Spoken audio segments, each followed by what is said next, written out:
ठाकरे कुटुंबियांमध्ये स्नेहभोजनाचा कार्यक्रम। राज ठाकरे त्यांच्या आईंना घेऊन 20 वर्षांनंतर मातोश्री निवासस्थानी।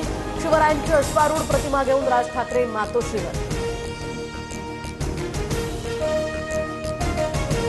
तर कौटुंबिक भेटीकडे राजकारणाच्या दृष्टीने बघू नये, राज ठाकरे आणि उद्धव ठाकरेंच्या भेटीवर भाजपच्या चंद्रशेखर बावनकुळे यांची प्रतिक्रिया।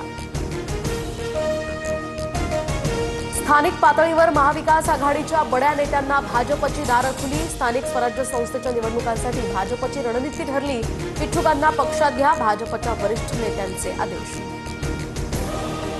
अजित पवारांनी निवडणुका जिंकण्यासाठी बारामतीमध्ये घोटाळेच केले। पोलिसांच्या गाड्यांमधून पैसे वाटले, रात्री बँका सुरू ठेवल्या, संजय राऊतांची टीका।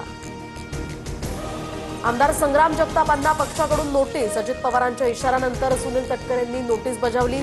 दिवाळीची खरेदी हिंदूंकडूनच करा, जगतापांना वक्तव्य भोवलं।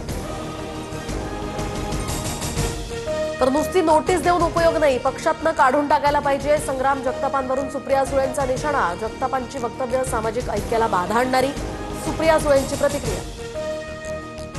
निलेश गायवळ विरोधात इंटरपोलकडून आता ब्लू कॉर्नर नोटीस जारी। अतिरिक्त माहिती ठावठिकाणा मिळावा यासाठी ही notice. International criminal police ऑर्गनायझेशनची Pune पोलिसांना मदत।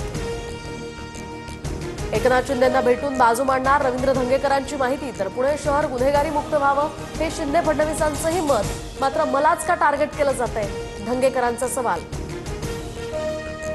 सतीश उर्फ खोक्या भोसलेच्या कुटुंबावर प्राणघातक हल्ला। बीडच्या शिरूर कासार तहसील कार्यालयाजवळची ही घटना। तर हल्ल्यामध्ये खोक्या भोसलेच्या पत्नीसह 4 महिलाही जखमी। अहिल्यानगरमध्ये आज शिवशक्ती आणि भीमशक्ती जनाक्रोश मोर्चा। आमदार संग्राम जगताप आणि गोपीचंद पडळकर या रॅलीमध्ये सहभागी। बाबासाहेबांबद्दल आक्षेपार्ह लिखाण केल्याचाही निषेध।